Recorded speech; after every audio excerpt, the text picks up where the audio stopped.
Assalamualaikum warahmatullahi wabarakatuh. Jumpa lagi di channel Babe Rahman, channel yang senantiasa mendampingi Bapak Ibu dalam negosiasi kredit macet di lembaga keuangan.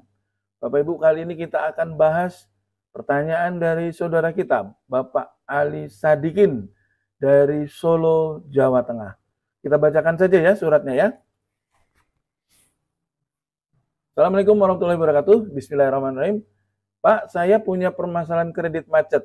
Pada tahun 2015, saya mengajukan kredit di BRI dengan hak tanggungan 275 juta rupiah. Agunannya sebuah ruko dengan nilai sekitar 700 juta rupiah. Kreditnya berbentuk rekening koran.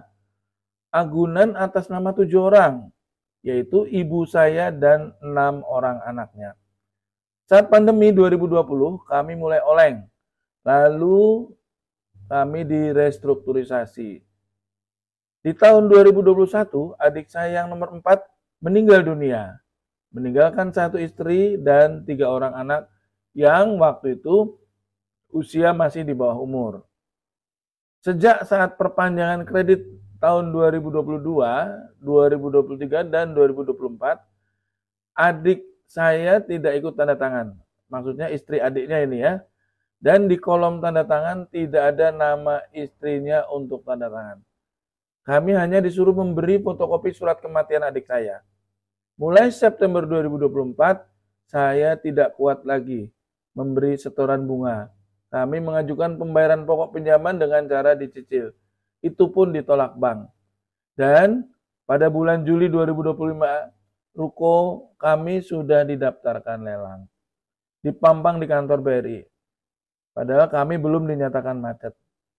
Yang ingin saya tanyakan adalah upaya hukum apa yang harus saya lakukan dan apakah keluarga almarhum adik saya, dalam kurung istri dan 2 anaknya yang sekarang sudah di atas 70 tahun, bisa untuk melakukan gugatan yang kuat untuk perlawanan hukum. Mengingat mereka tidak dilibatkan dalam perpanjangan kredit tahun 2022, 2023, dan 2024. Terima kasih, mohon petunjuknya Bapak. Ya, Pak Ali Sadikin di Solo, salam kenal. Semoga Allah mudahkan urusan Bapak dan keluarga.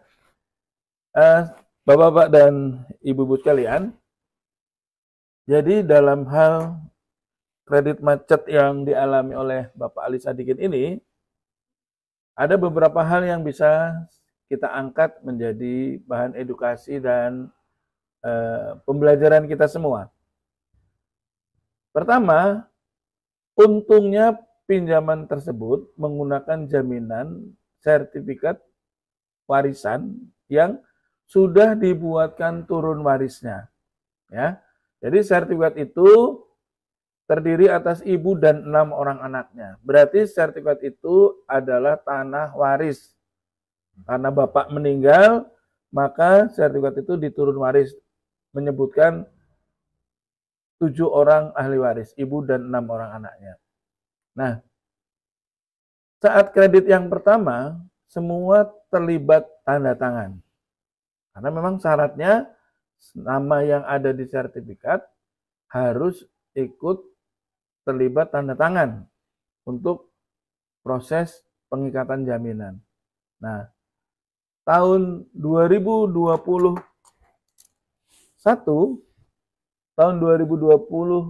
ya, adiknya yang nomor 4 meninggal dunia. Nah, saat perpanjangan tahun 2022, istri adiknya dan 3 orang anaknya tidak dilibatkan tanda tangan.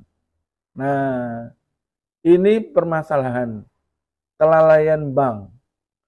Harusnya saat perpanjangan kredit di tahun 2022, harusnya sertifikat itu dilakukan pengikatan ulang. Ya.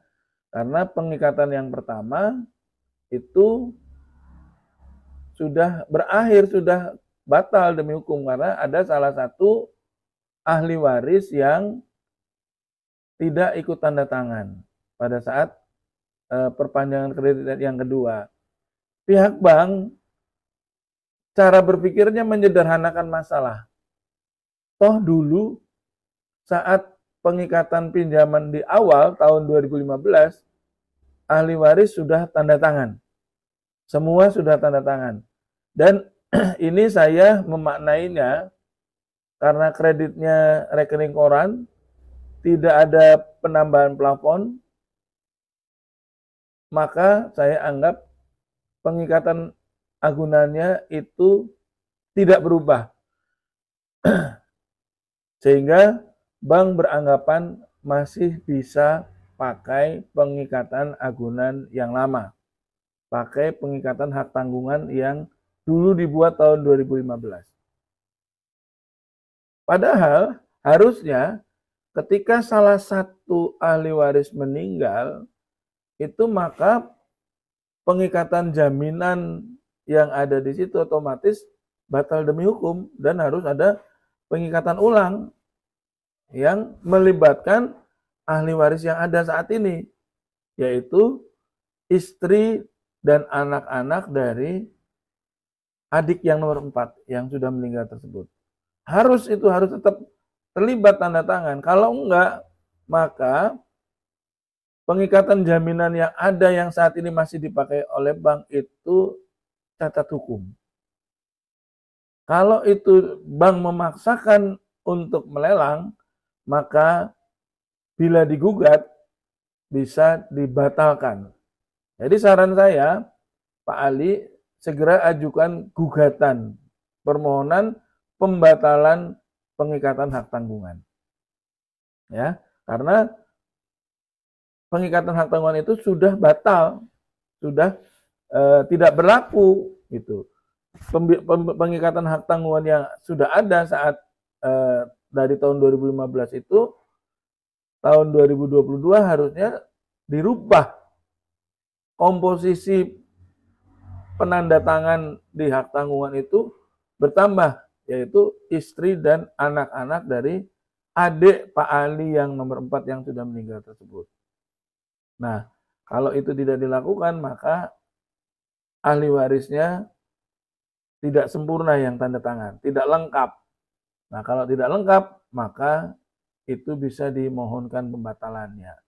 Karena terlanjur sudah diperpanjang lagi sampai dengan tahun 2024 ini, maka pengikatan jaminan yang ada tidak untuk mengikat restrukturisasi yang mulai tahun 2022 sampai 2024. Alias Bapak sama saja pinjamannya tidak ada pengikatan hak tanggungannya gitu. Tapi kalau Bapak tidak lakukan gugatan, tidak ada upaya hukum, maka bila bank betul-betul melelang, proses lelang akan jalan. Karena bagi KPKNL, kantor lelang, itu yang dilihat itu syarat administratifnya saja. KPKNL tidak melakukan verifikasi ke lapangan apakah komposisi si penandatangan hak tanggungan itu lengkap atau tidak. Dia tidak melakukan itu.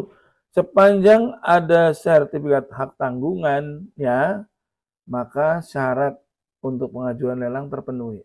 Kan syarat pengajuan lelang itu banyak ya Bapak Ibu ya.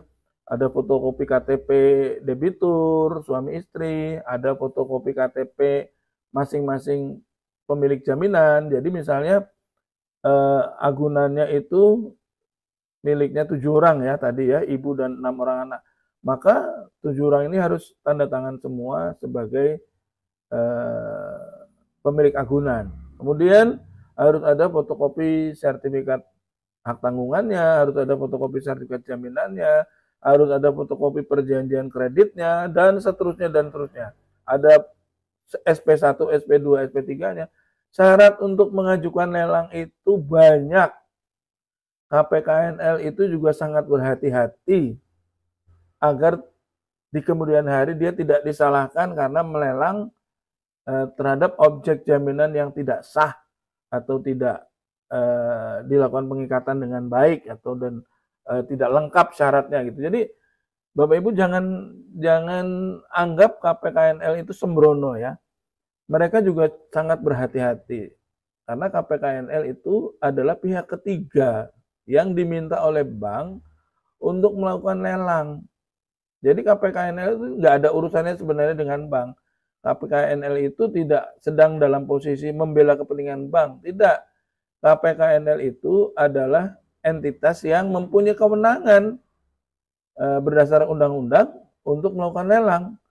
Jadi kewajiban ataupun hak yang dia miliki itu karena dilindungi undang-undang, bukan karena ada kepentingan dengan banknya, nggak ada gitu.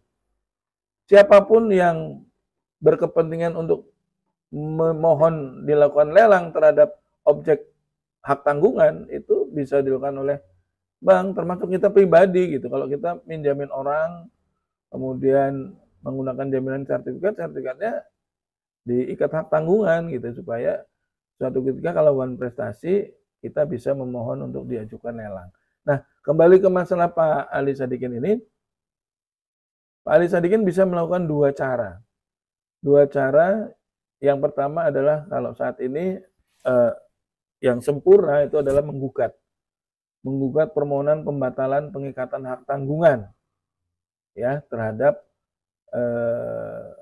pengikatan kredit restrukturisasi yang tahun 2022, 2023 dan 2024. Pengikatan hak tanggungannya yang lama itu nggak masalah, tapi karena tidak ada perubahan pengikatan jaminan, maka pengikatan yang lama itu menjadi bermasalah gitu, karena tidak memenuhi siapa yang boleh ikut bertanda tangan dan harus bertanda tangan gitu, tidak terpenuhi. Setelah kematian adik yang nomor 4, maka harusnya istri dan anak-anaknya masuk ikut menandatangani, karena saat ini mereka adalah ahli waris dari adik beliau yang nomor 4 tersebut. Suratnya adalah, gugatannya adalah gugatan permohonan pembatalan pengikatan hak tanggungan. Atau ada cara lain. Cara lainnya adalah ahli waris dari adik yang nomor 4 menggugat kepada ahli waris yang lain.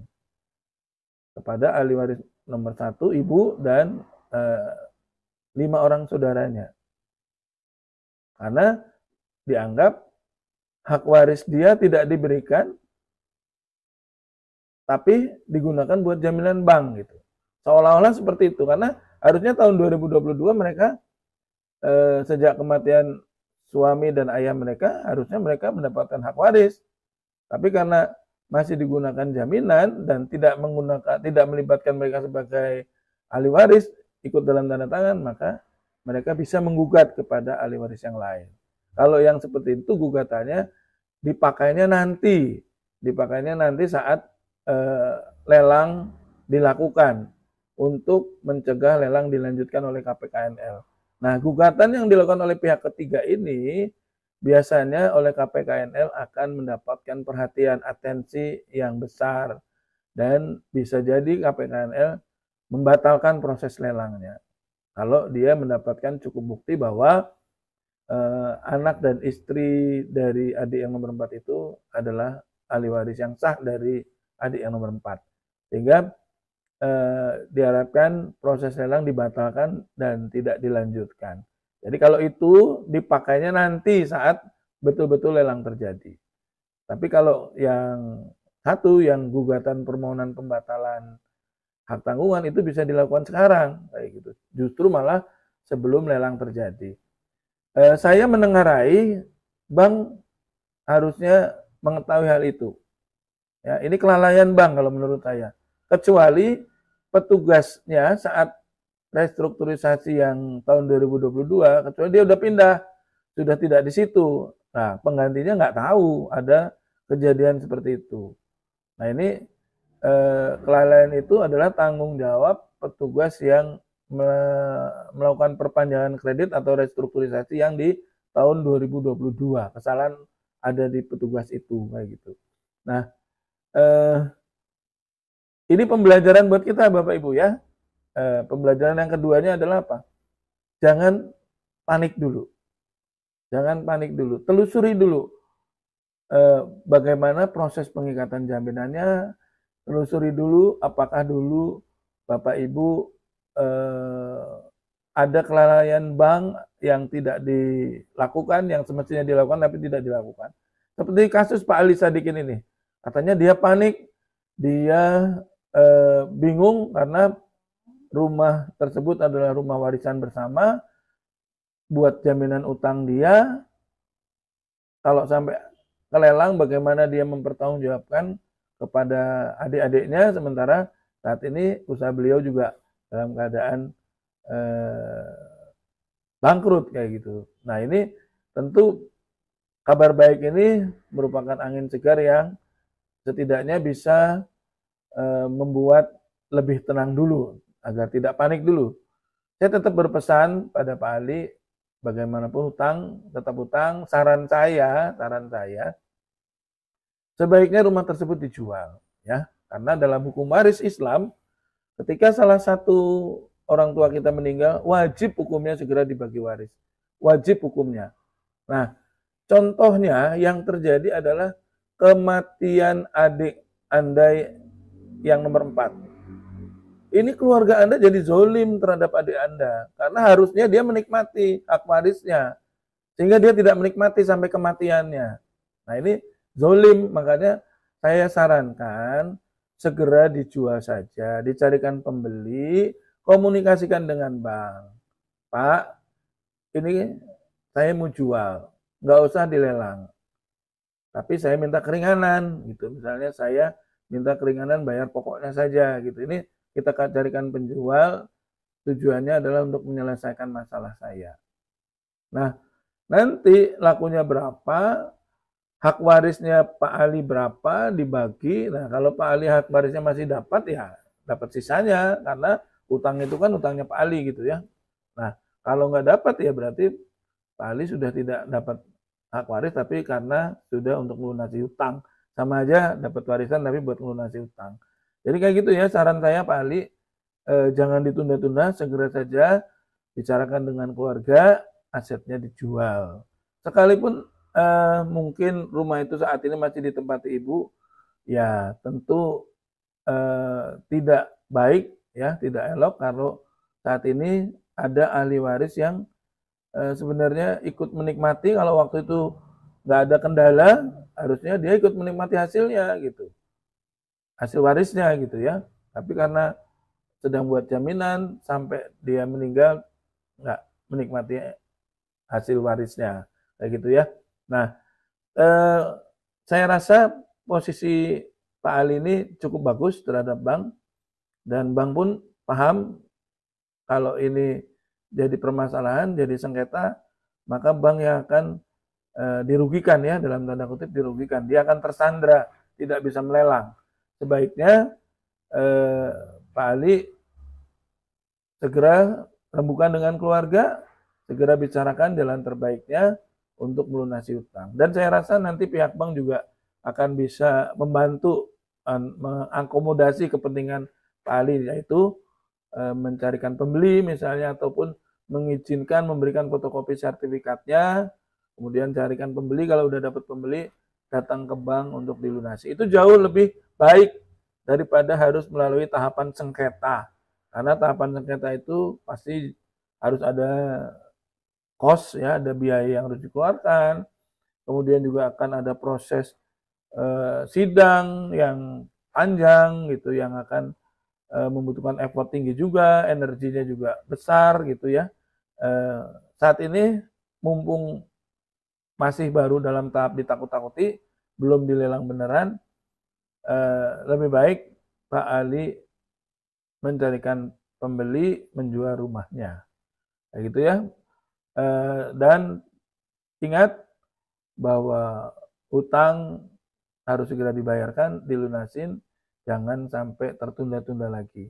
Jangan sampai pinjaman itu akhirnya ada keluarga atau ahli waris lagi yang meninggal sehingga hak warisnya hilang lagi. Hilang tuh maksudnya dia tidak menikmatin kayak itu. Kayak adik yang nomor 4 kan, dia tidak menikmatin, harusnya dia menikmatin kayak gitu. Ya, begitu pesan saya buat Pak Ali dan keluarga.